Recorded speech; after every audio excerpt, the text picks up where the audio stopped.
everybody. Welcome back to Majestic Mayhem. I'm Death Dealer. And I'm Pink Pickles. And I'm Fallon. Yeah, we have a special guest tonight, everybody. This is Fallon. I'm trying to mute everything in all my other tabs here. I'm making sure muted. I probably should have done that before I started.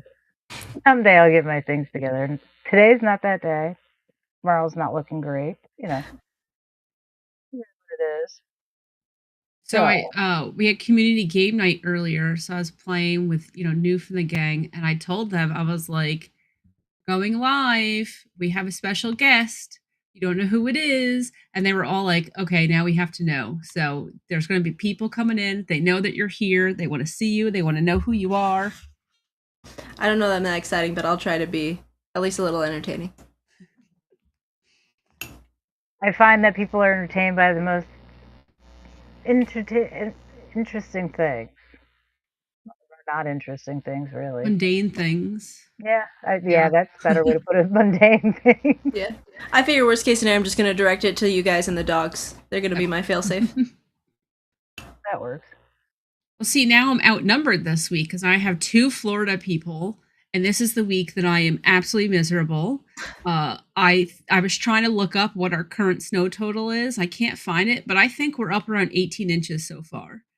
I went outside at 3 o'clock to snowblow, and we had at least a foot. And I looked outside, and I'm like, we look like we have another 4 to 5 inches.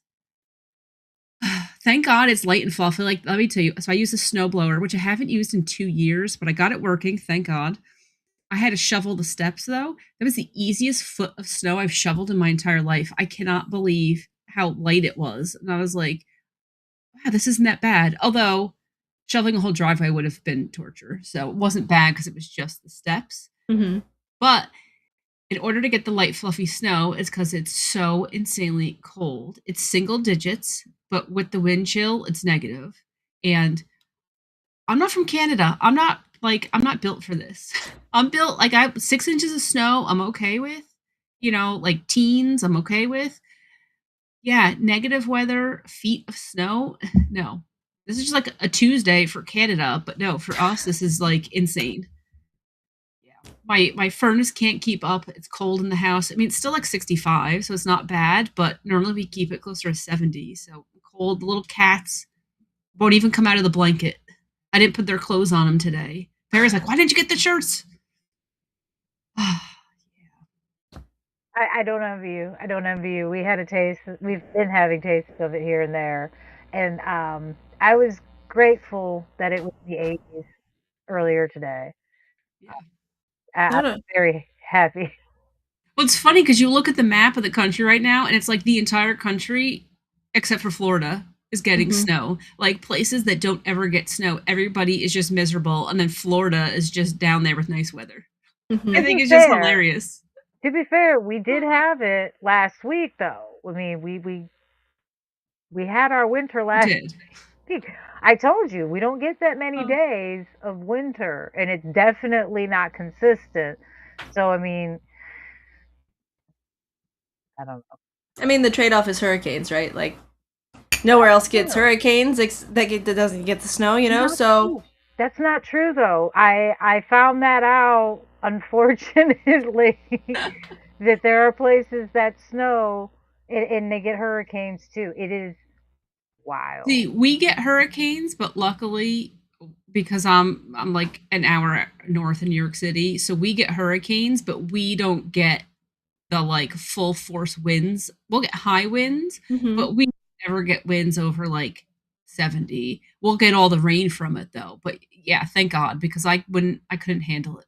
What I really couldn't handle is earthquakes. Have you guys ever been in an earthquake before? Yeah. Absolutely not. Yeah, it's really unnerving to have everything moving around you.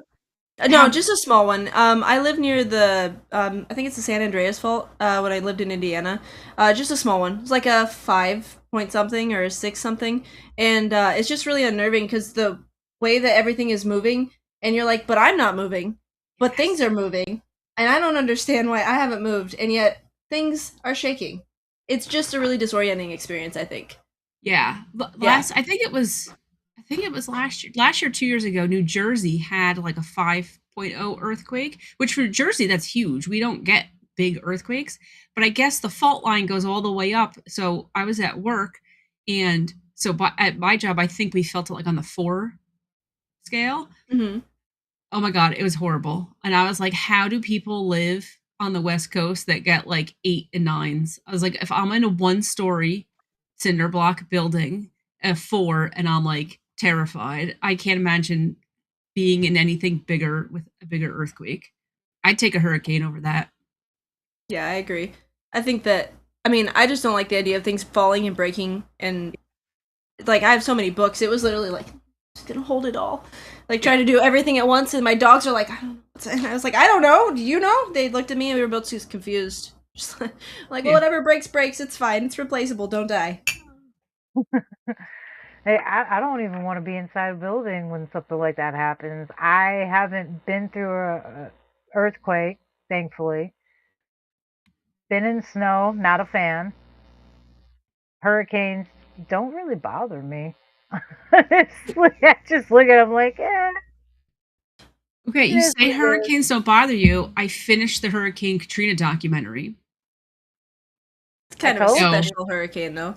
Yeah, I was gonna say, so if you, and it was the hurricane, but then it was, the levees breaking is really what did him in. Mm-hmm. So one of my employees was in the Army and he was down there for the aftermath.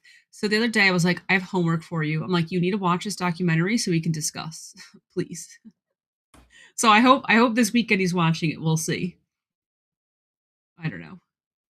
Yeah, that was just what a horrible documentary. Horrible in the sense of a horrible tragedy. The documentary I think was great, and I think they showed so much. Just horrible on what those people went through and continue to go through to this day. Just so yeah, I would not want to live like, I'll live inland to get the rains. I would not want to live in prime hurricane area.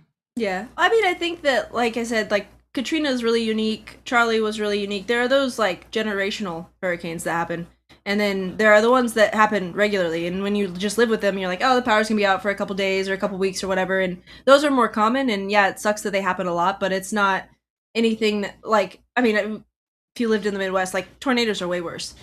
To me, personally, like you're just chilling there and you're like, yeah, I'm minding my business, and it's, I don't know, 10 p.m. And all of a sudden you just hear the sirens and you don't know if you're in the line of the tornado. The tornado doesn't know if it's in the line of your house. It's just like, I might jump a couple houses and show up in your neighborhood. And realistically, I think that that's where I don't want to live anymore. I'm like, snow, tornadoes, possible earthquakes. I think, yeah, I'm good on that. So I think the biggest problem with these natural disasters is the fact that there's not really much of a warning for them. You don't get but like a few minutes heads up. Like I'm not positive, but pretty sure with tornadoes you don't have much of a really heads up. I mean, like when we've had tornado warnings, it's pretty much like an hour. Yeah, you have anywhere from now for the next hour for a possibility of a tornado. Hurricanes, usually you have a week or two to, hey, it might come this way. So. Okay, so now that people are starting to come in a little bit, so you have to reintroduce yourself, and we want to know a little bit about you. But you can introduce yourself, and then I have a hard-hitting question for you. Okay, a hard-hitting question. Yeah. Okay. Dun, dun. All right, so my name is Fallon. I primarily play Valorant, but I play other video games as well. I've played under the nom de plume both Fallon and Felonious. I play lots of games. It's kind of just who I am as a person, as a gamer, a reader. Yeah, I mean, that's kind of about me. I live in Florida. I have 3 dogs, married. He is my best friend. So, I mean, I don't know. I don't feel like I'm that exciting. Okay, so here's the hard-hitting question. Well, actually, there's multiple, okay? Do you know what a slopper is? It's food, in case you don't know, so you don't think I'm, like, setting you up for anything. It's a food item. Do you know what a slopper is? No. Okay. Do you think that a chili dog is considered soup?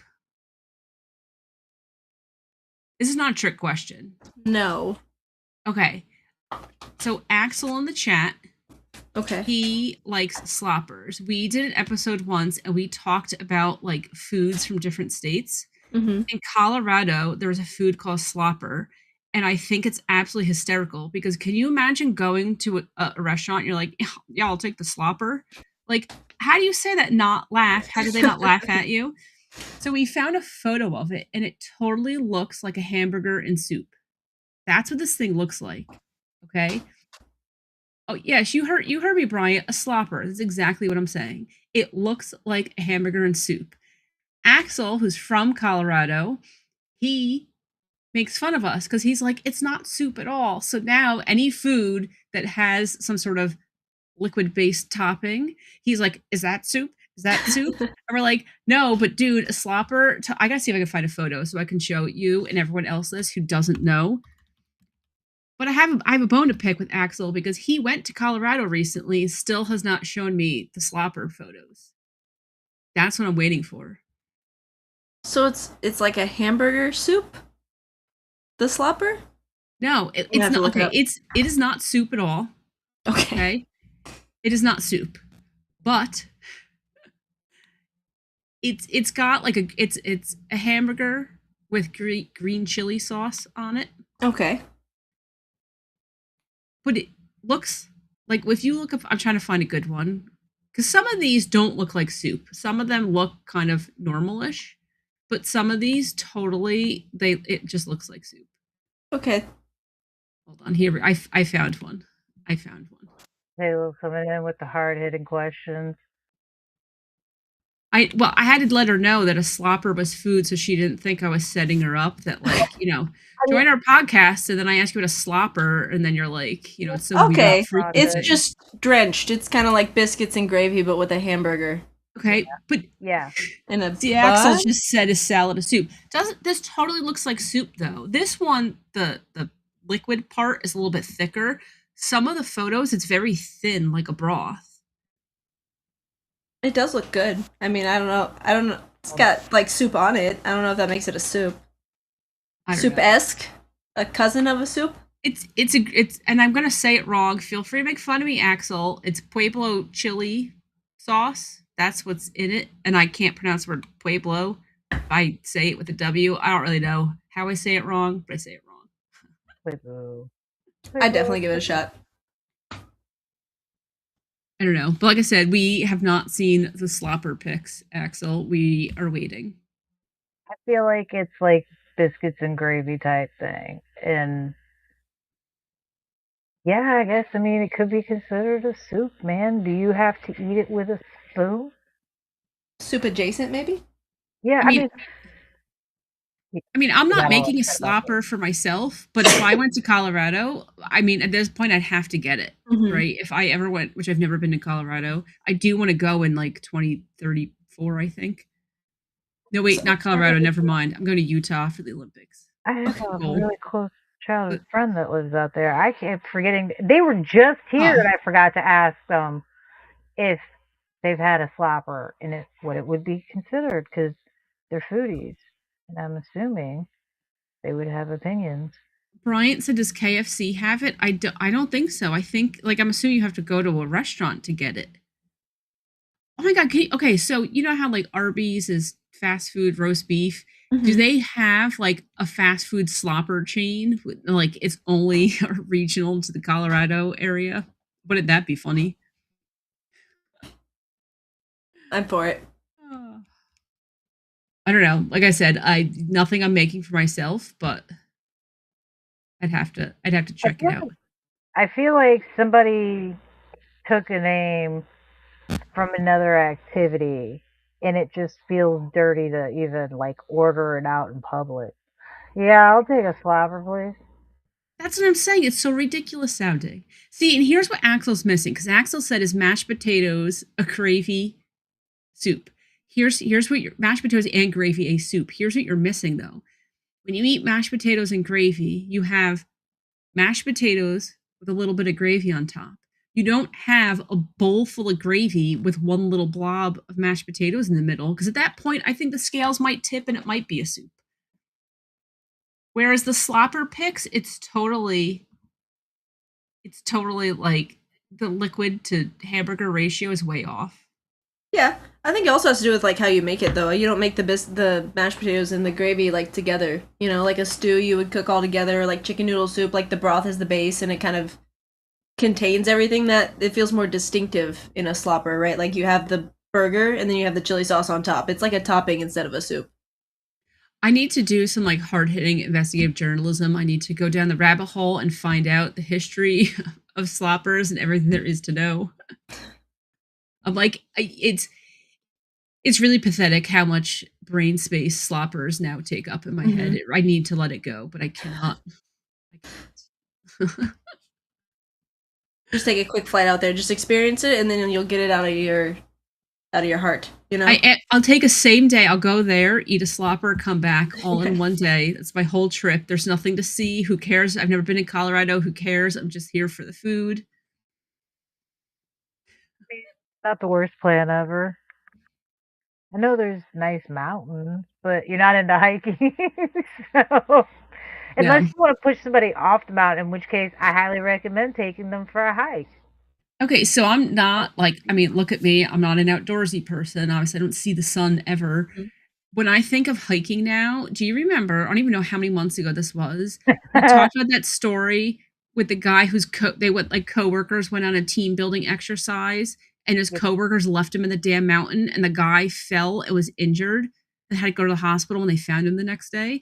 That's what I think of. That's like one more reason to not go hiking. Whatever happened with him suing everybody? Did he win those lawsuits? Did anyone ever get charged for, like, I don't know, neglect or something? Somebody should have. I mean, the person that decided to do the hike should be held liable for some of that. I mean, this was from August of 24. Okay, August of 24. 15 workers, and one of them got left behind. So it's not even like there was like 100 people. 14 people and not one person was like, hey, where's Mike? He's not with us. I don't know. That's wild. I'm trying to see if it talks about him suing, because none of those people liked him. I'm telling you. I don't know what kind of coworker he is, but apparently nobody likes him to miss him enough. Because, I mean, I can't go missing for like 2 minutes without people going, where's Death? What happened to Death? This guy puts fish in the microwave. They purposely left him. He must have done something to royally upset everybody, because, like, not a single person was like, where's that jerk from HR? I can't believe it. And especially because it was a work-related trip. I mean, I guess that it's better than, imagine with your friends. Yeah, true. Not really friends at that point, I think. Yeah, at that point, it's like, well, that's done. It doesn't say all the articles I'm finding are just talk about them finding him. I feel like if it was your friends, that'd be like an on-site type of situation. I can't even blame somebody for wanting to use violence. Come up swinging. Ah, forget something. Like I said, though, anytime I think of hiking now, that's the story that pops into my head. So, no, I will not be going on a hike. Again, if it's somebody you don't like, I highly recommend a hike up the mountains in a secluded area for a really nice view near the ledge. Recommend a selfie that you could see the angle down when there was somebody that was it a movie? Somebody was doing that, taking a selfie, and the person just walked up and just straight Spartan kicked him. Really? Oh my god! It's like, whoa! Was it somebody they knew, or was it just like another person hiking? No, it was their best friend. Well, supposed best friend. But yeah, no, it was. Yeah, no, it's definitely a movie. Definitely a movie. Good movie, though. There have been ones. I mean, I've watched true crime shows where they have had photographs of people on mountains and one of them falls, and then it's like, wait, was it an accident? Was it murder? And like they're combing through evidence, and that's as a true crime aficionado. Don't take your phone with you. Okay, don't drive a modern car. Everything is tracking you. Everybody has cameras everywhere. Don't wear the jacket that you own and then keep wearing that same exact jacket all over the place. Maybe you should kind of walk a little funny. I don't know. Just saying, like, people, I mean, I'm glad people are dumb because then they get caught. But, like, what's wrong with people that you're, like, taking photos, you know, of you committing crimes? And yeah, I don't know. PSA for the recording day. their crimes and posting it online for us. Yeah. You doing those dumb things. I greatly appreciate the entertainment. Thank you. By all means, keep recording your crimes. True, just like we always ask people, like, if you're gonna play with fireworks, record it so we can see your mishaps. Yes, if you're committing crimes, let us be entertained. I cannot guarantee that we will not report you, but we want to be entertained. At least have your friends document it so that you can see it later. Yes. And be like, from behind your cell, and be like, yeah, this is what you looked like when you kicked that guy over the mountain. Like, this is you. You did a good job. You could watch it at the trial, and then you could see when who's the person in the court who, like, draws the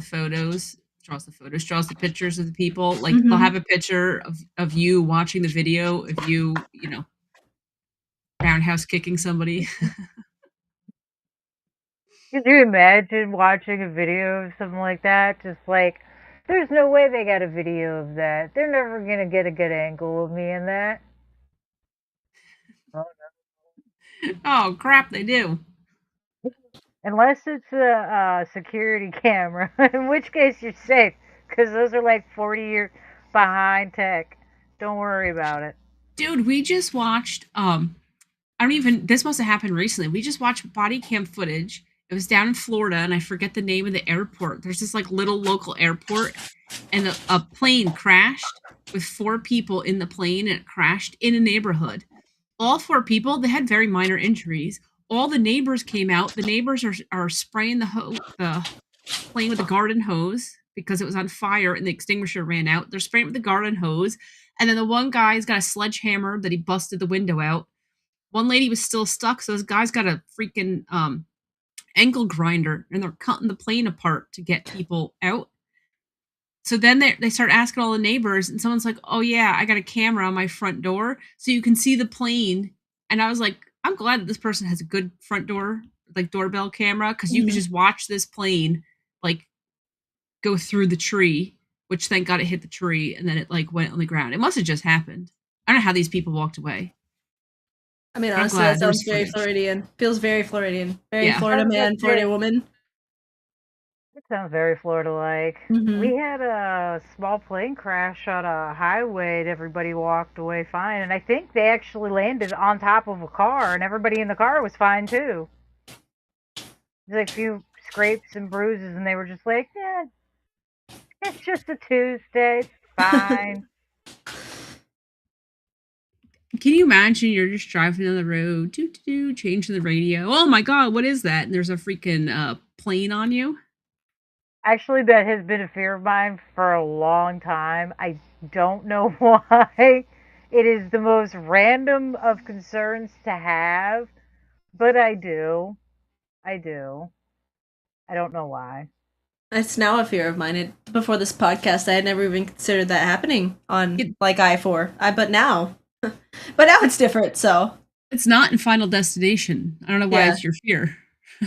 Yeah, do you guys ever see the log trucks in front of you? You're like, yeah, I am going to be killed by a log falling off of that for sure. RWK in the chat got in an accident with the log truck. What? I forget it. He said exactly what happened. You gotta correct me if I'm wrong, RWK. I think you said that the truck was turning and they didn't have, like, the proper lights and stuff. So then I don't know if you were driving or in the car and the log was hanging off the back and you, like, drove into it. So I think that's what he said. But yes, he was in an accident with a log truck. Oh wow, that's insane. Yeah, there are better ways to audition for Final Destination, I think. And don't get on a plane to Paris, please. Yeah, right. I am forever always saying, like, I'll get behind somebody that's towing anything. I don't care what it's in the back of. I don't care if it's in the back of a truck or if it's on a trailer being pulled or if it's a big wheel. No, thank you. Not today. I'm not playing Final Destination. I appreciate the invite, but I'm gonna pass.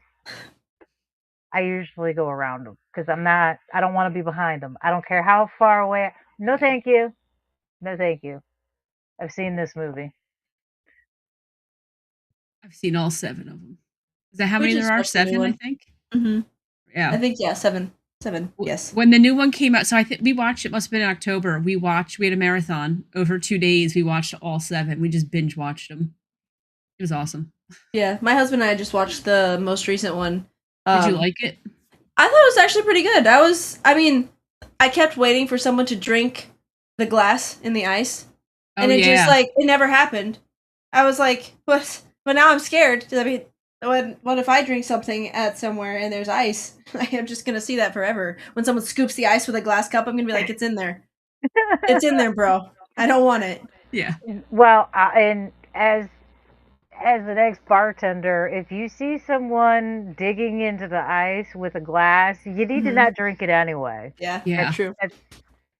Because that actually is a problem. That is something that happens. Glasses will chip and you won't know it. So yeah, no, you don't stick glass cups into ice. It's just a bad idea. Why? Okay. No, sorry. Go ahead. I was going to say that's why the little ice things are always metal. They're not. Mm-hmm. That doesn't chip very easily. So that'd be impressive if it did. Okay, so earlier in the chat, we had a question for you, Fallon. Okay. Milfman wants to know if you play Resident Evil.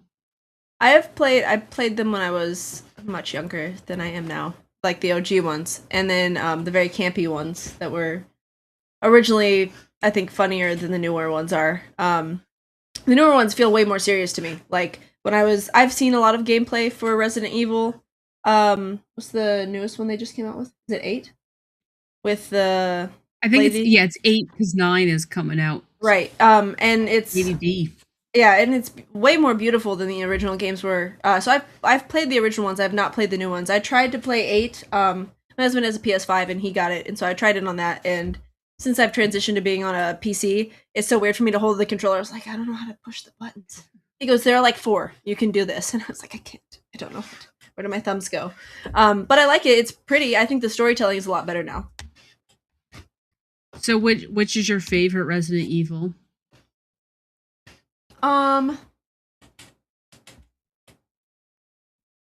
don't know, probably the newest one that I've played a little bit of, just because it feels more horror gamey to me than the original ones. It's different. What has my dog done? What have you done? Yeah. No, I didn't want my bed to be made anyway, so it's cool.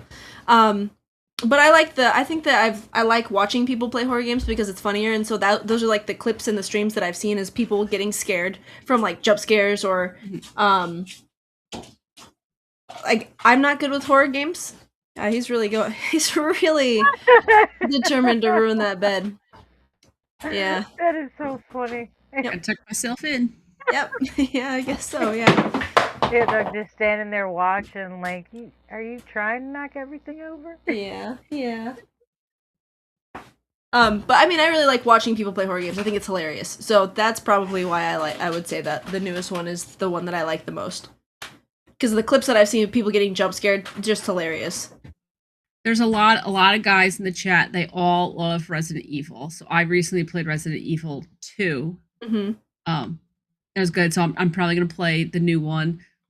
Death Dealer and I, we both like horror games. So yeah, I play a lot of horror games. Mm-hmm. So Wicked Hot, he wants to know, he said, if you could pick 3 games that define you as a gamer, what would you pick? Is this for all of us or just for her?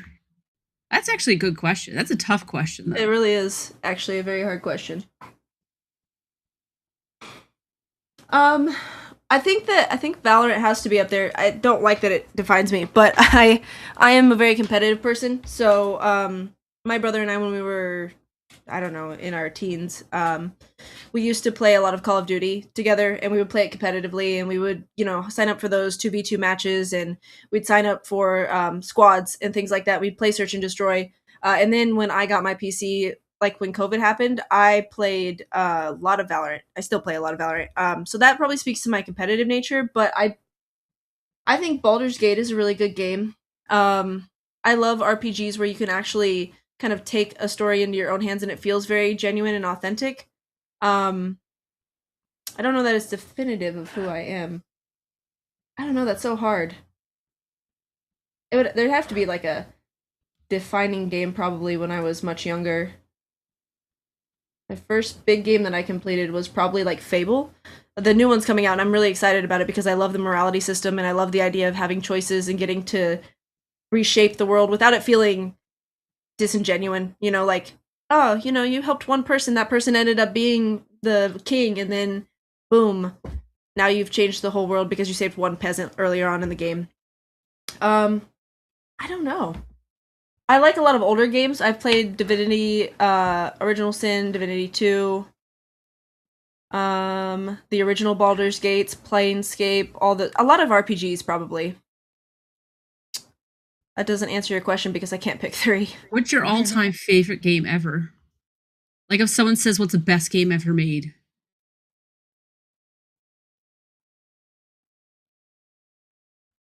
It's the best game ever made. Yeah. I think the best game ever made is Mario 3. Good choice. Nice choice. That is a really good choice. It is one of the best games ever made, I'll give you that. While you're thinking, DJ, you have to go back and watch Wicked Hot, Wake Up with Wicked from this morning. He was playing Peggle. You have to watch it. It was hysterical. It's the best game ever made. Oh, you know what? No.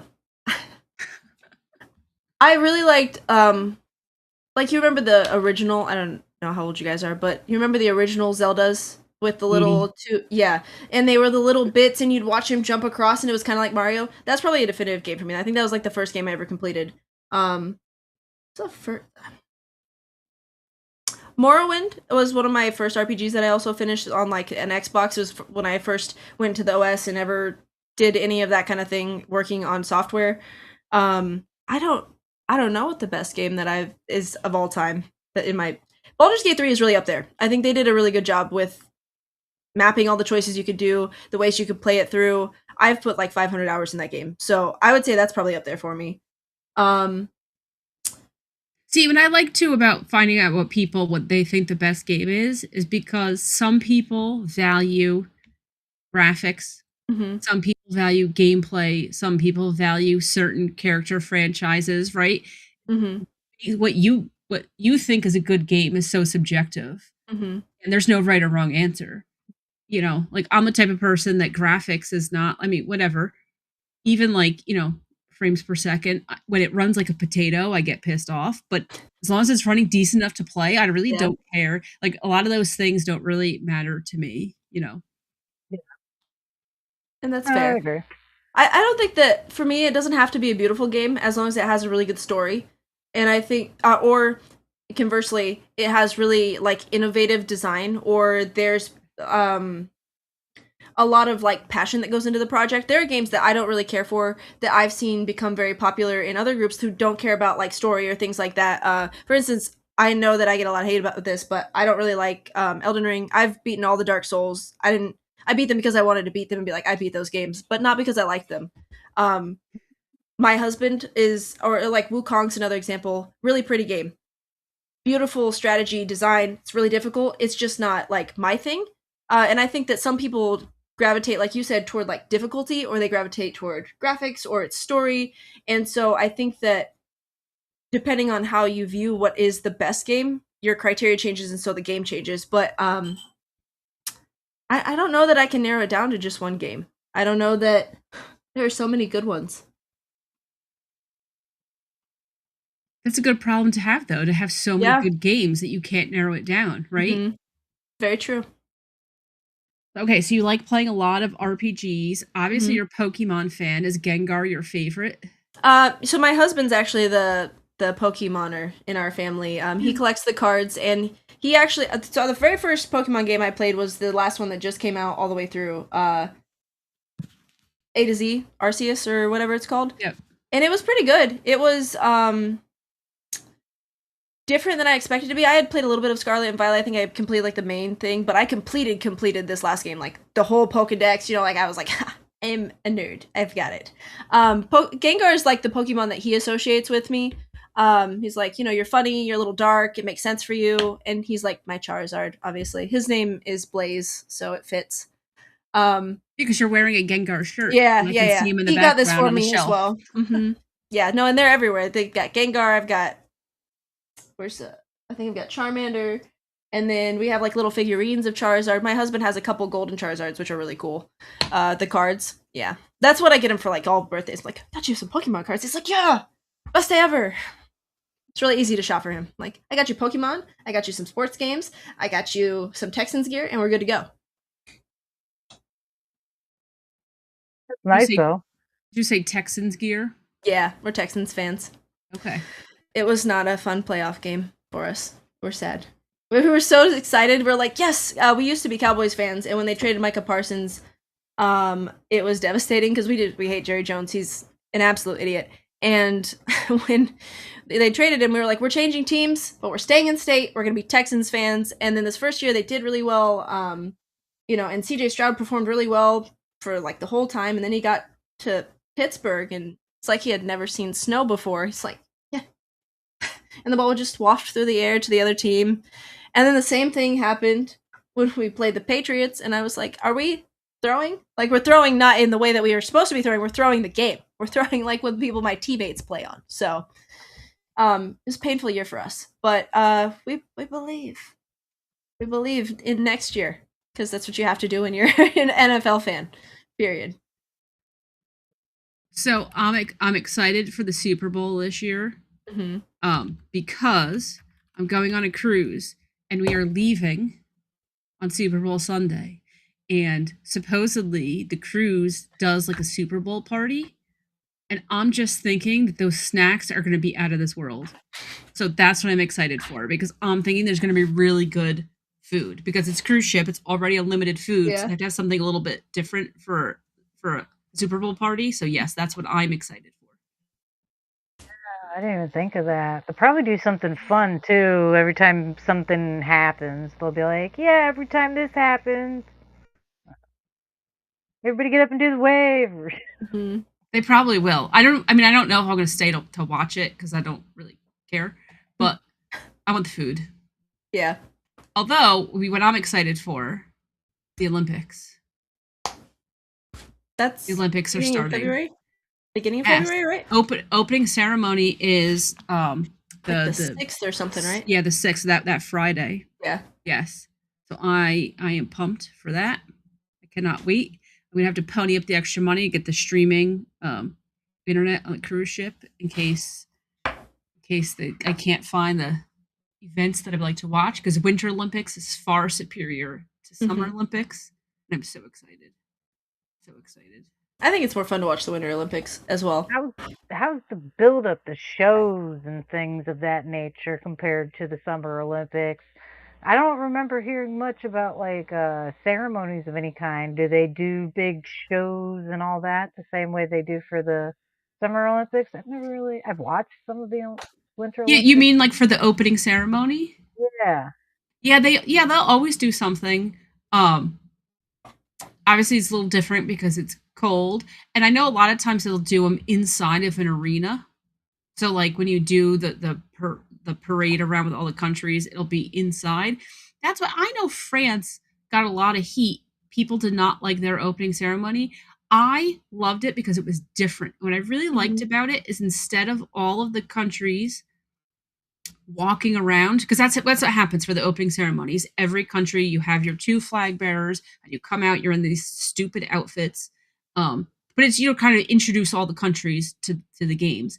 But France, they were all on boats. So then instead of the teams walking by, the teams were on the boats. And I just thought that was such a great concept. I thought it was so cool. And I don't know why people hated it. I thought it was pretty good too. Yeah, like, I don't want to watch you walk in a circle in an arena, whatever. Yeah, I think it's because they're French. Americans traditionally like to hate on the French. True. I think everybody likes to hate on the French. I don't know if it's necessarily the Americans. Even French Canadians don't like the French, so I feel like it's just true. Anything they put out, and let's be real, the French people, like, they do some weird, like, crazy things, like artsy, weird things. So I think it's easy to just hate on them. But I thought it was great. I really liked how they did that opening ceremony. That was one of my favorites of recent memory. Yeah, so I'll be watching, but I don't know if I'll be watching the opening ceremony live because I may or may not be out visiting some people. So yes. So we'll see. But I will be watching replays if I miss it because I have to see what kind of chaos we can get into. Chaos reigns supreme. I know you guys have to make sure you tune in to the next Breaking Bread with Dread episode because there might be an amazing guest on there. It'll be good times. Good times for sure. We'll do something entertaining and interesting. And it won't be hiking. Don't worry. We don't hike in Florida. Thank God. We don't do hikes here. It's too hot. Yeah, the most we've got is like a swamp stroll. You just walk past the gators. For that. Yep. Yeah. Honestly, we even have boats for that. You can go on a boat. You can go on a boat while you're here. Yeah. You can do that. Boats and hoes. Boats. I love that movie. We do some boats and hoes. I got you. Is Gasparilla that weekend? I don't even remember what city Gasparilla's in. I was there once for that. Gasparilla's what, like end of February? Beginning of March? I don't know. We took a cruise once and we were like, what do we do? And the people at the hotel were like, well, there's this festival today. So we went down and some pirate gave my mom these special necklaces because he's like, you remind me of my own mom. So she was like, well, thank God my mom's getting beads and she didn't have to do anything for it. My poor mother. So so she got like all these special necklaces. That was fun. Oh, it is the end of January. Yeah, it's the kids parade is the 24th and the adults parade is the 31st. Oh, so it's next weekend. Yeah, it's highly inappropriate. It's insane. Yeah, people are scantily clad pirates. For beads. They're so it's like Mardi Gras for Florida, but it's not religiously affiliated. Like I said, thank God my mom got beads and didn't have to do anything except look like this dude's mom. I had to laugh. There was a guy one year walking around with a big sign. He had it attached to a pole that was like sticking out of the back of his shorts. And it said buttholes for beads. It just being a smart ass. I was like, does that go for men too, right? Like, you're not being sexist, right? And he was like, anybody's butthole. I was like, equal butthole opportunities. I mean, it's different from boobs for beads. That's what he said. He was like, I'm tired of saying boobs for beads. Everybody's got a set of titties. I mean, the man's right. He was right. He might have been drunk as all get out, but he was right. I'd do the same thing. Show me your butthole for some beads. So I just saw this in the chat. Nilfman has your back, Death Dealer. He said that Dreadpool better make sure to have nachos for you for the Super Bowl. Oh, yeah, he will. Don't worry. I'm not worried about it. I'm not worried at all. He will. He makes sure I'm fed at all times. He's a smart man. In fact, I woke up from a nap earlier to food. That was nice. Nice. You're having a great day then. He even played assistant today for me. I was like, yeah, can you call this person and check with them and then call this person and check? And he's like, I'll take care of all of it and I'll just let you know. I was like, okay, cool. Sweet. Works. Can't argue and complain. He does a very good job. I had food, calls taken care of. I didn't have to make. Can't ask for more, man. Yeah. I know. Because I went out and snowblowed, I got lazy and didn't do anything else today. I was going to make buffalo chicken dip, but I was like, so I think tomorrow, because I'm really craving it. So tomorrow that's what I'm going to make. So I have a question. Pretty excited. And I'm going to need you to find out, because I'm sure somebody somewhere that you know has one. I've wondered about the people that use the flamethrowers on like their driveways and their sidewalks and things. I'm curious because I mean, logically it sounds super easy and like it'd be a great idea to do. You don't have to shovel, you don't have to do anything. You just melt the snow and you're done. But those damn brain cells that I have keep telling me more thoughts like that water melts and it's not going to evaporate and it's just going to turn into ice and pool somewhere and you're going to bust your ass. So I'm curious as to like how good of an idea it really is to use a flamethrower on like your driveway. I think they're outlawed for a reason. I think that you could still burn things down. No, they're not outlawed. They're legal. You can legally own them. Who is using flamethrowers to get rid of snow? Listen, I don't know, but flamethrowers are legal. I'm pretty sure in almost all states. Hold on, I don't even think you have to have. It's the most American thing I've heard all day. I was gonna say you live in Florida though, so you can't. What you think is legal, you cannot place on every other state. But see, I'm almost sure there's no laws against them. Hold up, let me see. Okay, in the United States, flamethrowers are legal to own and use in 48 states as they are not classified as firearms. Maryland bans them entirely, while California requires a permit and restricts their range to under 10 feet. They are generally considered tools for agriculture or ice melting purposes. So there's really no laws. There's Maryland and California are the only two places that have any kind of they're no regulations or laws on them. So again, so somebody knows somebody that does this. So I'm curious as to like, what do you do about like it's got a pool at the bottom of the driveway. So what do? Do you just keep melting it to like, you know what I mean? Like, what do I just pulled up an article and it says that most handheld models that people have, you're only going to get like a couple minutes of runtime. So it's just really like not efficient to do it. But I'm with you. You're going to melt it. And now you're just like, I would rather have snow than the ice. Because at least the snow, you can trudge through it. The ice, you're just going to bust your ass.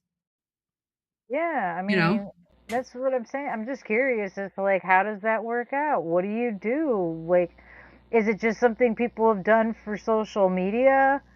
And if so, even still, what do you do with the water? Are you like paper toweling it at the bottom? Using a towel? But still, someone's got a squeegee behind you pushing it off the driveway. It's not going to dry. Even a little bit, you know what I mean? Like the concrete's going to be wet and it's not going to dry. So it's still going to form some kind of ice, right? Like, well, then you come salt your driveway. I got and the salt melts it. Yeah, where's it going once it's melted? I don't know. I put salt on my driveway and it melts it. I don't know. I feel like that just kind of leaves slush somewhere and sludge for you to deal with. No, well, that's the thing though, is you got to get enough of the snow off, and then it's just the last little bit, or little patches, little bit of ice. So you're not like, you can't just not shovel and coat your whole driveway with salt. That would not. I mean, I'm sure you could, but I would not recommend that. I have a retaining wall on one side of my driveway made out of railroad ties, so using a flamethrower is definitely not in my future because I'd light the freaking wall on fire. It's wood. So, not for me. I don't know what you'd use a flamethrower for in Florida, ever. I mean, probably just to have chaos. One. Yeah, chaos. Yeah, just to have one. No, mold. You go. You mold? You gotta get a mold out of the ground. Why not? Oh, I thought you said mold, and I was like, please don't set mold on fire. Well, it is. You get black mold. The only answer is to burn your house down. You will never get rid of it. Just torch it. What about the huntsman spiders? Like, they're not that big, but they can still get it like as big as your hand. You find a nest of those in your house in Florida, I'm burning it down. No questions asked. The flamethrower. No thoughts required. Burning this motherfucker down. It seems like an extreme solution. I mean, you say extreme, I say, is it though? Is it? Or are we not taking this problem seriously enough? Okay, pythons. What if you had python nest in your wall? You burning it down then? I'm burning it down. I don't like pythons. A lot of equity in my house. I feel like I'd find a way at least to finagle the insurance company. They'd be like, flamethrower seems like you bought this and then your house caught on fire. Like, I feel as though that's connected and be like, no. Yeah, DJ, cash. DJ said, roast that gator. No paper trail. Yes, no, it's a form of Dreadful, self-defense. you're not allowed to have candles on my birthday cakes. Ever again. I'm too old for candles on the... He's trying to burn the house down with birthday candles and a cake. Did you have candles on it this year? Hell Well, no. the end of last year? You didn't let him put candles on? That would have been a shitload. You wouldn't have been able to see the fucking top of the cake. You know you could buy, like, the number candles, and you'd only needed 2? Yeah, I told him he could do that, but I'm not really a fan of seeing the numbers written out in front of me. That just makes it more realistic. Like right now I can lie to myself to the point to where I have to ask other people around me, how old am I again? Like I know I'm an Cross the adult, middle-age threshold. but like I feel like after 25 you should stop giving a shit. Like it's just no longer important. Who gives a fuck how old you are? Old enough to know better? No, not old enough to know better. Well, old enough not to fucking care. I was just gonna say old enough to know better, and yeah, do it anyways. I got bail money. It's fine. Fuck it. I'm old enough with bail money. It'll be all right. We're good. Well, last year was a sad year for me because when I went to the eye doctor, they were like, "Oh, have you noticed that it's getting hard to read?" I'm like, "No, my reading's fine. What are you talking about?" They're like, "Oh, you're gonna need to wear reading glasses." And they were like, "We think for your glasses prescription, we'll leave you with just single lens. We'll see how it goes till next year." But then when I got my contact prescription, it definitely tells me that I should wear readers when I'm reading. And I was like, "Oh God, this is it. The downfall is starting." I'm not walking the mall yet, though, so I'm not that old. I haven't gone that far. I feel like by the time we hit that age, the malls will be gone because they're where are we gonna walk? They've already started turning some of the malls around here into like not malls. They're not really mall. I feel like it's just kind of like a strip mall, but still attached. Like you know what I mean? Like it's not a strip mall, but it is. Yeah. If that makes sense. No, some of the stores don't even make sense. Like, really? That's in a mall? I feel like that shouldn't be in a mall. The mall, like an hour north of me, I think Target's really the only thing that's left. But half the mall they converted into, it's a medical building now. Like you go to the doctor's appointment at the mall, the old mall, I guess.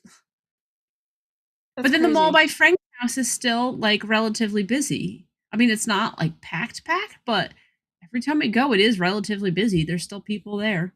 Yeah, and this used to be a JCPenney. Now you get your doctor's appointments here. Yeah. This used to be the cash till. This is now where we get prescriptions. The JCPenney by Frank's house is now Bounce, so it's little kids like on like trampolines and stuff, like a kid's play place. That's so weird. It's so weird to think about like how it used to be the place where like teenagers would hang out, and now it's like, no, this is a bounce house for kids. Yeah. They turned one of a really small mall in the area. They turned it into a Walmart. It's a Walmart. That's either a really tiny mall or a gigantic Walmart. That mall, that piece of property, I swear it's always been a rumor that property's like cursed. And if you look at the issues the owners have had, I'm pretty sure it is cursed. Like it's had bankruptcies, death and bankruptcy. There's a couple of murders. Like it's a wild history. So is it insane to think that they closed it completely and turned it into a Walmart? No. I'm honestly surprised they didn't just tear the building down and just keep it an empty field. Because I mean, I wouldn't do anything with that property. I wouldn't have bought it in the first place. That's just me. Well, if you want to buy a mall, New York's third largest mall is going up for auction on February 4th because it got foreclosed on. This mall, it's 2.2 million square feet. It's the 13th largest shopping center in America and the third in the state. and they defaulted on a $418 million mortgage taken out in 2016. Oh, is that all it costs? $418 million. Yeah. Although why they a deposit from my account? Yeah.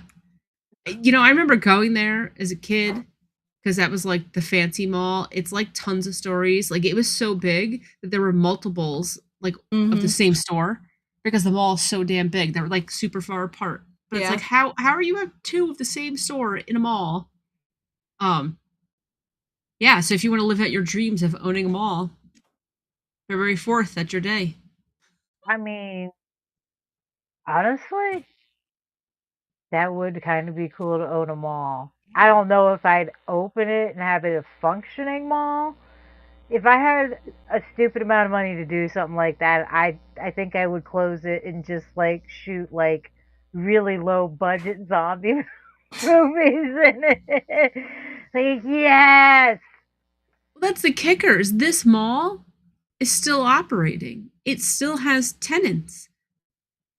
Like, and I don't know. I mean, I don't know. Though. It's probably not doing great if they're selling it. Think about it. Well, like most things, you come in and you take loans on the property and then you just default and you move it on. It probably also for the size of the mall, like a much smaller mall would love to have this many tenants. Even though there's a ton of tenants, with how gigantic the mall is, it's still not enough probably to keep it going. But Dread said in the chat that that some malls have turned into apartment complexes with businesses on the first floor. We actually watched an interesting YouTube series about this, and it was a really cool concept. The only problem is because of the way it's zoned and the way that like malls are built, you can't have a stove. And there was something else that you couldn't have. I forget what, but like it seemed like a cool place to stay. If you were young, I probably would stay there for cheap rent. As an adult, I don't think I'd want to live in the mall. Although I don't know. You know what? As an old person, maybe that would be an ideal place to live in the mall, because then you have something to go out and do and there's like people there. But yeah, you can't have like, I don't even think that she was supposed to have a hot plate. So you have to have like a college dorm. You like illegally have, things you're cooking with. I was like, well, that's kind of what ruins it. And even though you can go downstairs, who wants, you don't want to have to go downstairs and eat at the food court every single day. I mean, you can have an air fryer. They have so many things that are like air fryer alternatives or whatever, or like a little griddle. If you could get away with that, it wouldn't be horrible. I mean, depending on how cheap it is, like, is it worth it in our economy to live in a mall where you'd only have to use an air fryer in a dream to get by? You know what it reminds me of? And I feel like it could be a problem down the line somewhere. It feels like something out of Judge Dredd. Like, I feel like that's how it started. They were like, you know what seems like a great idea, guys? Well, let's put apartments over a mall. Let's attach a mall to it. Great in theory. I feel like it's a great way to go bankrupt and go into a lot of debt. Because even if you have the money at first, you're not going to be able to keep up with, eating out regularly and walking past all the latest, coolest, biggest. Imagine if you have a kid you're trying to drag through there every day. Oh, Lord. It'd be a nightmare. That's why I think that would be perfect for young people starting out that are single. If it's cheap enough. And then older people who you necessarily can't upkeep a house or something, but you're not ready to like, you're not old enough for assisted living. Like that might actually be a great idea if you could figure out the whole food thing. Yeah, I mean, that's fair.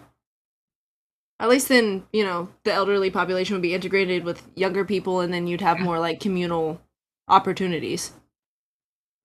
I wonder if they could really make it like a dorm and like you have a kitchen like on the floor. So like, like a communal kitchen, although we all know what happens, and somebody would ruin it for everyone else because they would just be nasty and disgusting. It'd be like the Mike situation with the hiking. He cooked the fish in the microwave and then everybody on the floor hated him. Yeah, exactly. Yeah, there'd have to be ground rules. A lot of ground rules for something like that. That sounds like a nightmare and a half. I don't even like the idea of living with roommates anymore. Anytime when I was younger and I had roommates, it didn't bode. It never went well. Mm-hmm. Didn't go well because somebody always does something that irritates you to your very being. Doesn't matter what it is. My brain holds on to worthless information. I remember getting mad at my roommate because she ate my butter. She would buy the generic name brand butter that's like costs 3 cents and tastes like it costs 3 cents. And I had name brand butter and she would always use mine because hers sucked. And I used to get so mad. Which I have to say, as far as roommates go, that's a pretty good roommate. That my biggest beef is butter consumption because there's a lot worse things that people do. I had a roommate in college who was Chinese and she'd always talk to her family at like 3 a.m. and I was like, God. I know that you love your family. Can you love them in the common room? Yeah. I have an exam at 8 a.m. and it's calculus and I don't like it. Please. Please. Anywhere else. I don't care about anything else. Please. Not 3 a.m. conversations with the parents in Beijing. Please. Yeah. But, I mean, at least we were, usually with all my roommates, it was always very respectful with food and things like that. It wasn't, I mean, if there were issues with food, it was like, hey, I know you took my last Fritos, and you have to give me more because I will cry. So it's usually pretty, there's a good amount of accountability on all my roommates, luckily. I had a very good experience in college. All my roommates were great. Even the nice young lady who was talking to her parents at 3 a.m., she was like, oh, okay, I get it. I'll just, like, go somewhere else at that time. I was like, thank you. My grades appreciate you. I've had roommates from hell. Who was the worst? Never again. No, yeah. That dread don't piss her off. I don't think he could come close to topping the worst roommate. Yeah, no. She was a bag of problems. Nice as can be. Very sweet. Just not thoughtful at all of anyone else's space, awareness, whatever. Yeah, no. We've had to have conversations because I woke up to a friend of hers who had just a random guy she'd met in my room standing over me asking, hey, do you want some breakfast? I was like, who the fuck are you and why are you in my room? Get the fuck out of here. It's not creepy at all. Yeah, no, we had a very serious long conversation of if you ever guy walk into my room again, I'm gonna kill you. That did not last long, thankfully. Like I said, nice girl. Just no self-awareness. I had my room. I mean, I haven't had the best roommates, but I haven't had anything horrible. Freshman year of college, though, the room next door to us, we come back from Christmas break. They had to spend a lot of time in our room because their one roommate, she got kicked out after first semester, which is like impressive because you could pretty much do anything and they like try to give you that second semester thinking, okay, you had to adjust. Like she was so bad that she got kicked out, but she was the last one who left the room before Christmas break. Yeah, she didn't finish eating her omelet and she left it on her desk. So they come back 3 weeks later and an omelet has been sitting on the desk for 3 weeks. They had to, so in Ohio, in the middle of winter, it's January 2nd, and they have to have the window open because the smell was that horrendous. No. Yeah. And I'm like, oh, thank God that she got kicked out. Imagine if she came back and you had to still live with her. I'd be like, I need a room change. Yeah. Like today. Like, just go sleep in the lounge. And then, okay, so people who lived in dorms, even though people come by and clean dorms, those showers, like, you need shower shoes because they're not scrubbing those showers, right? She would sit on the floor in the shower. No. And there's also not necessarily 100% privacy in the showers. Like, you could see people's, feet on the floor. It's like bathroom stalls that you could see people's feet. Yeah. So that's how we know that she sat on the floor in the shower for like hours. Yeah, No. No. Gross. Unclean. Can you get athlete's foot on your butt? If anyone did, it was that girl. Yeah. Oh yeah. That's crazy work. She was a trip. And I just remember she went to like the Renaissance fair one time and she came back and she was going to show us something that she bought. She didn't carry a purse with her. Her purse was her damn tits. I can't believe she fit so much stuff in the top of her dress. It was like a magician where you're pulling out the what's it called? That little thing that just keeps on going and going and going and going. Right? That was her. She's just taking stuff out of her dress and it's like, how did that physically fit in there? I don't understand. Like there are pockets in the brassiere. Oh yeah, it was. Yeah, she was something. Yeah, no, thank you. I don't need that on my stuff. I don't need anything from you ever. Don't carry it for me. Thank you. Red fair is so dirty usually. Like I know here, it's just. We used to make jokes after we go to the rent fair. It was like you could tell what you were wearing all day because you'd peel that piece of clothing or the accessory off and you'd have like a band of clean and you could just see the difference. Mm-hmm. It would be just so dirty everywhere. Oh no, sticking things in my no. Yeah, I don't care if it's just my bra. No, thank you. I want to take it off and see my boobs are the only thing clean on me. Thank you. Oh no, she had her entire purse shoved in there. It was like I said, it was impressive. We have signs down here that say you can't use bra money. You cannot use bra money in the store. Well, I would think in Florida, it's probably like you have a good chance of it being sweaty bra money. Oh yeah, no, yeah, that's disgusting. That's exactly what it is. They tell people, I don't want wet dollar bills. It cannot come out in like your waistband, and it cannot come out of your bra.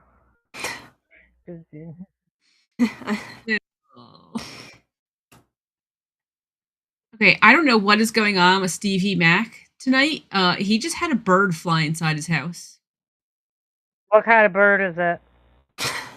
And I'm pretty sure he's like in New Jersey or in the Philly area. I think that's where he is. So like it's cold and snowing where he is. It's not like the bird's just trying to get out of the cold too. Yeah, the bird said, why was your window open? Did you open the door? How did the bird even get entry? That's a good point. Birds, if they come in, that means certain things. Like I think sparrows are like something good luck or a good visitor or something like that. But like if like a crow or a raven or something like that flies into your house, it's like a death omen type thing, or like something bad's gonna happen. I don't know what. Fingers crossed it's not one of those birds. All right, Stevie Mac, you better still be listening because we need answers. What kind of bird into your house? Yeah, what'd you do? Who'd you piss off? What are the birds telling you? Are you in a Hitchcock movie? Did you blend reality and fiction somehow? Or are you watching the birds? My favorite part of the birds is when she's in the boat and the bird comes and pecks her in the head. Just the way that she's like, I just think it's the funniest thing. It just, the one little peck on her head there cracks me up.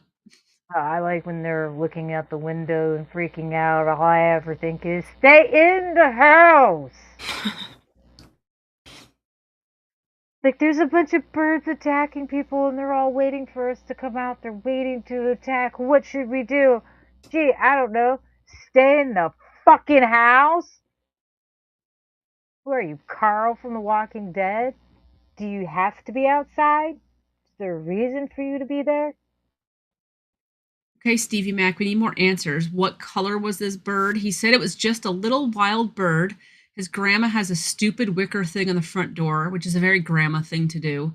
And it was chilling in there, so when he opened the front door, it flew right in. But yeah, what color was this bird? We need more details on what this little wild bird is. Did you get it out of the house, or is it still in there? We've had, when I was a kid, we've had a bird that came down the chimney and was in the fireplace, and we tried to get it out and it flew in the house. And I don't remember how we got it out of the house. Okay, so a little brownish bird. That bird's just trying to live his best life. He says, warm in here. Yeah, he's like, oh my god, it's negative outside. Oh my god, it's warm. Let me go. Do you mind if I build a nest real quick? I am gonna have to hop off, ladies, though, because I gotta walk my dogs and go to bed. Okay. But I do appreciate you guys for having me. It was a lovely conversation with y'all. It was nice meeting your chat and getting to interact with them and everything. Yes, yeah. thank you for coming. We had fun. Glad we got to know you a little bit more. Got to see the little puppies. Yes, next time I'll bring Marco. They're separate right now because my younger dog doesn't get along with my older dog, but they're learning to love each other. So next time I'll have them here if you guys ever have me back. So thank you very much. Yeah. Thanks for coming on. Have a good night. Absolutely, you too, guys. Night. Thank you. Bye. Bye. So I did Google it because I needed to know. It is both good almonds and bad almonds, depending on the culture, bird species, and context. Or it could also mean the door was simply left open. Okay, so I Googled little brown wild bird northeast. Sparrow are the top 2 results. So didn't you say it was a good omen a sparrow comes in your house? Yeah. At least it's from what I can recall. I am pretty sure it was a sparrow, ravens, in Oh, here we go. It's a sign of good luck, fortune, and positive changes ahead. Thank God that it wasn't the death bird that flew in your house. Yes, it symbolizes luck, good luck, potential prosperity, and a reminder to stay grounded and hopeful. So let's hope you have a lucky, prosperous, happy 2026. Although I hope you don't have more birds in your house. I mean, it has started off as a wild year so far. We are only a few weeks into January, and it's been a wild ride so far. So let's hope that your bird means calmness for everyone. He thinks it was a finch. Well, why didn't you tell us that in the first place? Okay. The finch is kind of the same thing with a sparrow. It's probably good luck. It's a small-ish bird, delicate bird. Okay, hold on. Okay, good. Finches have been associated with good luck for a long time now. Who writes what stupid sentence to write on the internet? For a long time now. The visits are known to bring prosperity into the lives of the needy, and they serve a spiritual purpose of shining light onto the fallen. We need to find another website. This is like... Either way, it's something good. Like I said, thank God that the death bird didn't fly in your house. That would really be horrendous. Imagine you come to hang out with us, and here, what do? We tell you, like, oh yeah, by the way, you're going down. Right? Wouldn't that be amazing?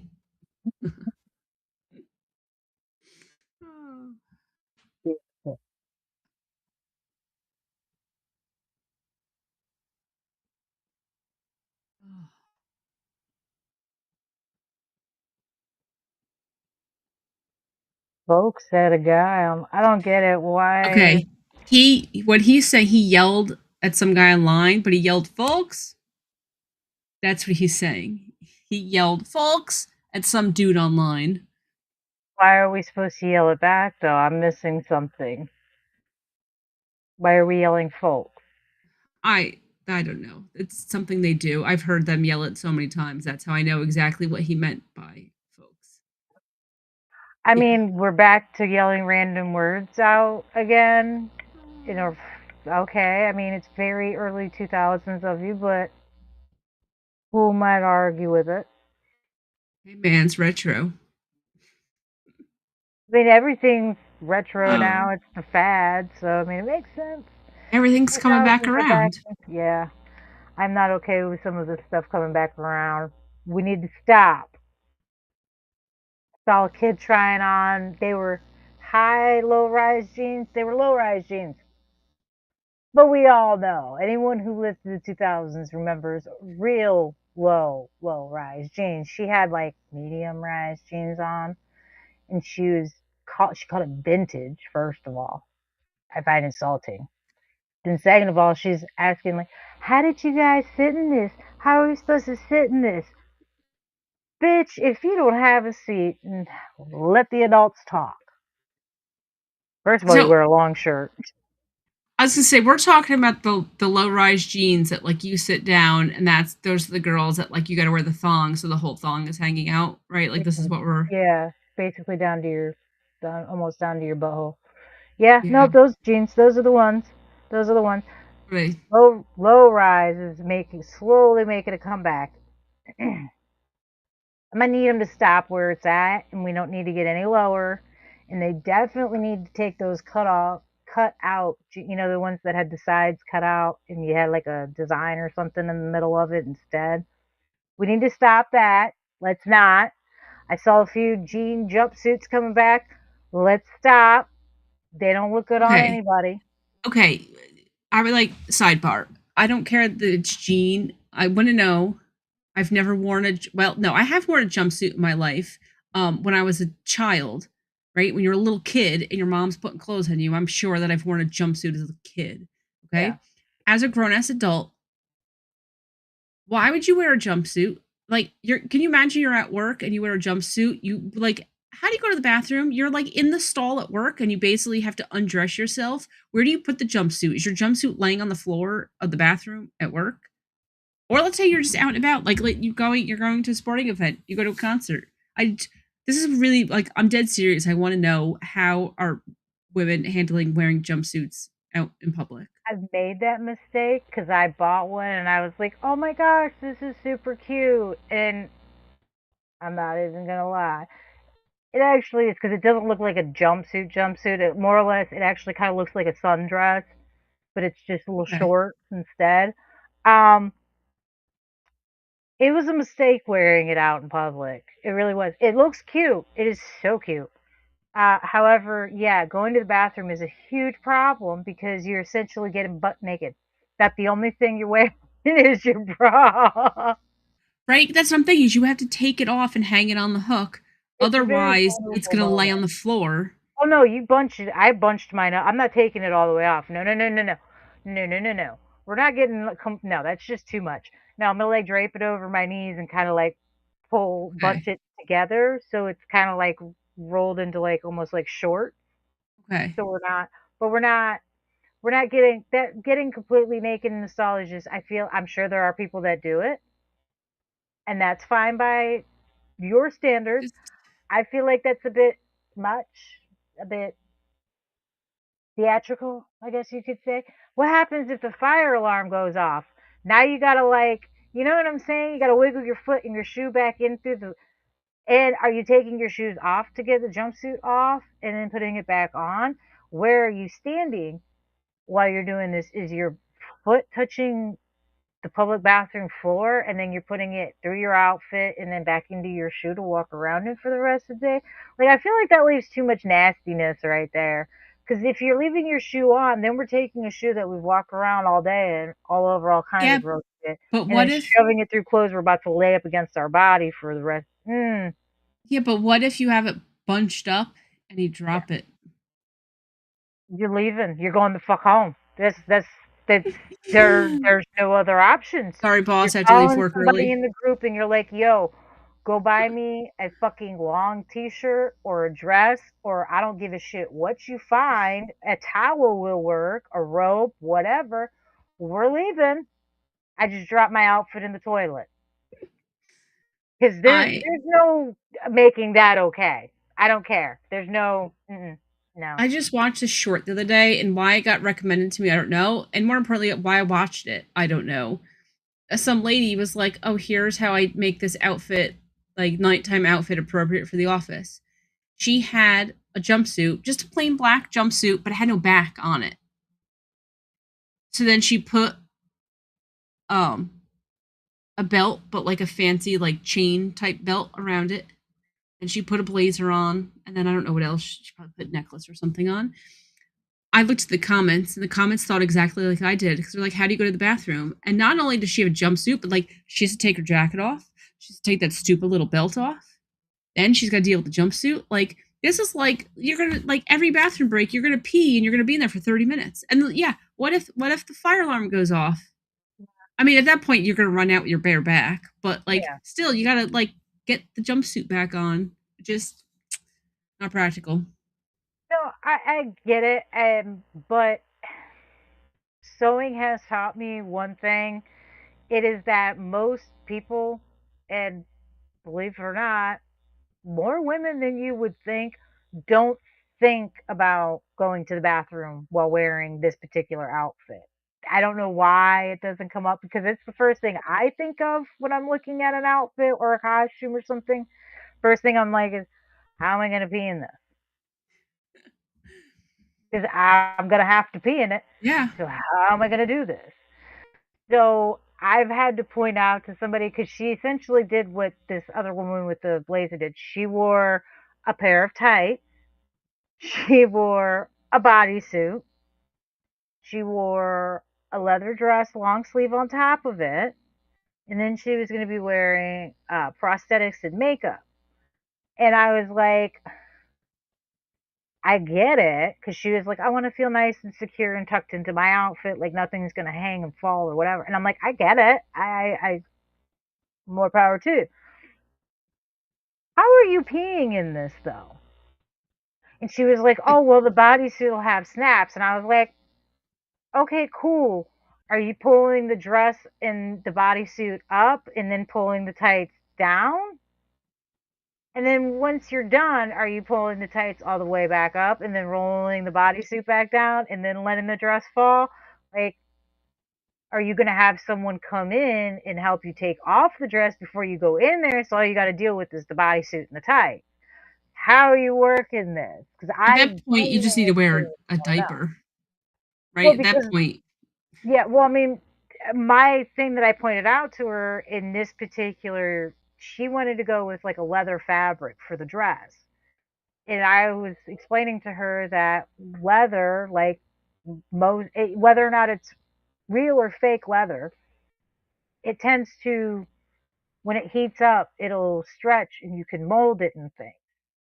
So if you take this costume off while it's nice and hot and it's nice and loose for a few minutes and you hand it to your friend to hold on to it, if you let it sit long enough and it starts cooling down and kind of going back to its original shape, it's not going to be that easy to pull back on over it. You know what I mean?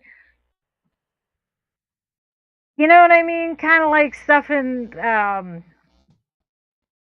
for lack of a better way to put it, it'd be kind of like trying to put a full-sized SUV in a compact car parking space. It may not work out the way it originally started. You know what I mean? Because it'll get mhm. misshapen.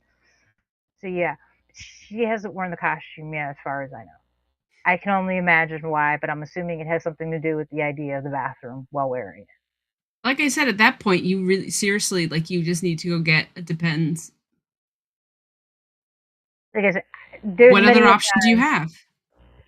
I knew a woman who wanted a particular wedding gown made, and she had never worn a full, like, think Cinderella's dress, big Mhm. poofy thing at the Yeah, bottom, looking like a cake topper. Um, she'd never worn anything like that. I was like, okay, well, you should probably get a dress in like at least floor length with a big enough skirt to get used to walking in that much fabric. You're gonna have to walk in it. It's not as easy as people think. Oh, it'll be fine. It'll be fine. You gonna dance in this? Oh yeah, yeah. It'll be fine. It'll be fine. Have you thought of how you're gonna go pee in this? I didn't even think of that. I know you didn't. I know you didn't. You gonna have someone come in and hold the skirt for you? I mean, what are you doing? How are you doing this? Because you're not used to it, so you never. If you don't plan on practicing, you might want to at least practice the bathroom procedure, if nothing else. If you want to fall, be my guest. Don't practice walking in it, but you should probably practice going to the bathroom at least. At the very least, God forbid you drop half that skirt in the toilet. Ooh.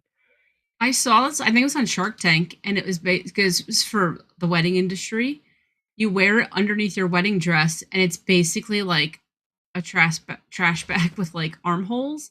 I've seen But those, it yeah. yeah, so you pick it up and, like, fold it up under so you can put it on your arm so to support it, and you just have your dress all shoved in there, and I'm like, "That's actually a genius idea."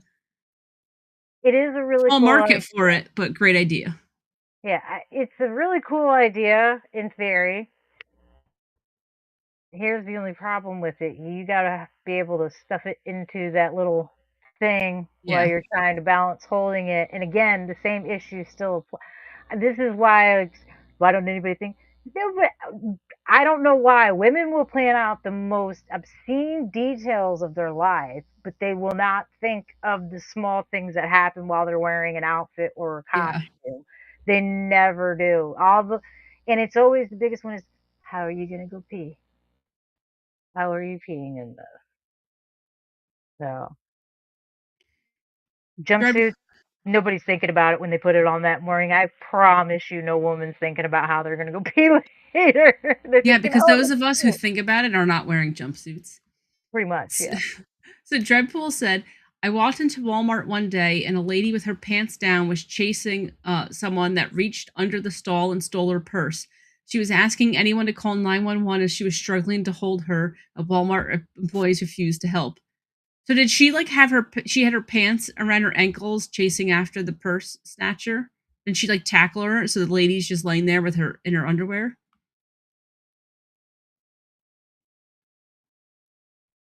But Doesn't I wonder surprise me. too, well, I don't know if men have hooks in their bathroom. Women get hooks on the back of the door in a women's bathroom. And I've noticed though, a lot of places start putting the hooks like in the middle of the door because when they're on the top, you can reach over and grab it and steal if you have a purse. So you put it in the middle so that way no one can just easily reach and get it. I mean, I guess Yeah. if your arms are long enough. But Yeah, I've noticed a lot of places doing that. I- honestly, if I even think about it, if I'm that concerned about my purse getting stolen while I'm in the bathroom, I usually have someone around with me that isn't going into the bathroom at that time, and I'm like, here, hold this. yeah. I feel like it's so much easier than taking it to the bathroom. Yeah, yeah, I don't even Dreadpool. want to be in there. Yeah. Dreadpool said fastest penguin walk ever. How horrible though that like you're running around and I guess you just don't give a shit. You want your purse. You don't even care. And it's Walmart. It's not the first person Walmart shoppers have seen in their underwear. Let's be real. Nope, won't be the last. Nope. And those people are not chasing down criminals. They're just the Walmart, regular shoppers. Walmart is where normalcy goes to die. Yeah. I'm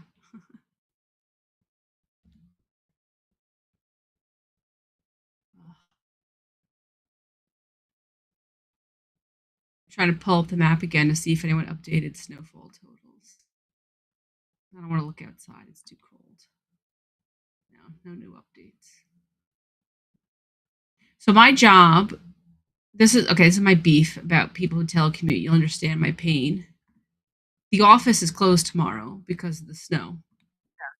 But they said anyone who's able to telecommute should telecommute. And if you can't telecommute, well then like here's the code to charge for your day. And I'm like, well, ain't that some shit? That if you can telecommute, you still have to work. If you cannot telecommute, you get a free day off. Why can't the telecommuters get a free day off? Just lie and say I can't get out. What the fuck are they gonna do? Send someone to your house? Well, I tell my two employees who like they're telecommuter employees, and I straight up said like I'm not gonna check on you. I don't care what you do. I'm not checking on you at all. I'm not worried about it. Do Yeah, like you? do what you want. No one's gonna care but you. Yeah, like Oh I want a yeah, free day off. I'll take it. Like I said, what are they gonna do? Ask you for proof? Just Google a blizzard photo and Yeah, send it in. But don't pick the first like 10 pictures. Obviously, pick yeah. like maybe like the 100th one or something. Keep it Well, smart. I have to wake up early though because I got a call because half my employees, I don't care what they're doing. The other half, well, actually no, the majority of my employees, they still have to work for what they do. It's a safety thing and they have to be there. So I have to call to make sure how things are going. Like their supervisors will be there, but like I'm the boss of it all, so I have to still check in. But yeah, my goal is to not have to do a lot. I'll be taking a nap, hanging out with the cats. Just out of curiosity, if you call and they say the everything's on fire and even the dumpster, like, what are you supposed to do if you're snowed in? Like, well, fuck, that sucks. I guess Well, see, I'm like the point person because then I'll notify the office and I'll, I help the logistics of things, and then I'm just, when I don't think anything happened because of the snow, but when we do have events where things happen and we actually have to respond to them, like I said, I'm kind of the point person because we have to report back data up to management. So it's like my crew can do what they're doing. They could just, instead of them reporting to somebody, report it to me because you already know me and I know the lingo and it's simple, right? You report it to me, then I can compile it and get the info to the people who need the info. I'm kind of like the middleman to streamline things to make it simple for my crew is what I do. So it's stuff that I'm on the phone, I'm sending emails. It's simple. It's not hard. Yeah. I just would rather sleep in, but yeah. Take a nap. All right. I'll wake up, make a few phone calls. I'm sure everything will be fine, and then I'll go right back to bed. Is probably what I'll do. But yeah, take a nap. Take a nap. It'll be fine. Yeah. About it. But I feel like maybe we should get going because it's 11:22. You do have to get up early to make those phone calls and send an email to say this could have been an email. And then tomorrow is another day of snow blowing. The pile of snow at the end of the driveway, which I did cut through before, but when I looked outside, it's higher than my waist. It's insane. Look into a flamethrower, man. I'm telling you. Okay, I need you guys all. This is your homework for the week. Somebody needs to find me somebody that uses a flamethrower on their driveway for the snow. And I'm going to need you to explain to me what you do with the melted water that you now have at the bottom of your driveway. Are we mopping it?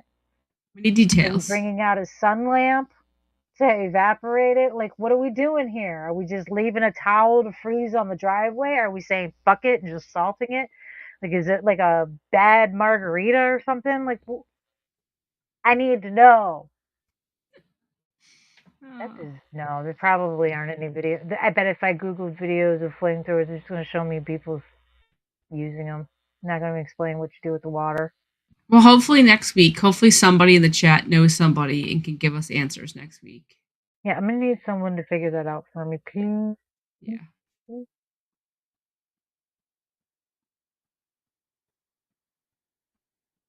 Okay, well, thank you everyone for hanging out. Thank you. We had a good chat going today.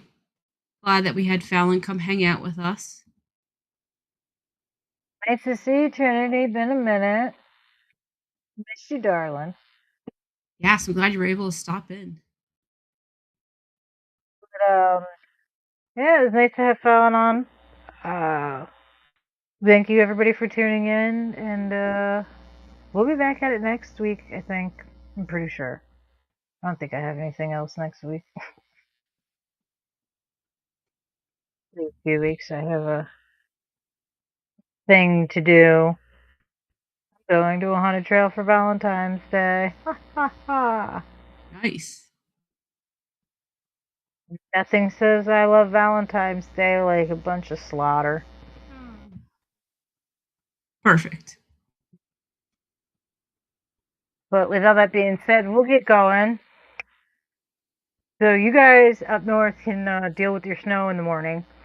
And the rest of us can get ready for the cold that's coming back on Tuesday. Hopefully without the snow. I'm going to need one of you to come pick up your weather. It got lost. Let's agree. Let's send it back to Canada. Yes. We can all agree on that. Yeah, I'm going to need a Canadian to come pick up the weather. Yeah. We don't appreciate it. We love you, but no thank you. But with all that being said, I'm Death Dealer. And I'm Pink Pickles. Have a good night, everybody. We'll see you next week. Bye. Bye.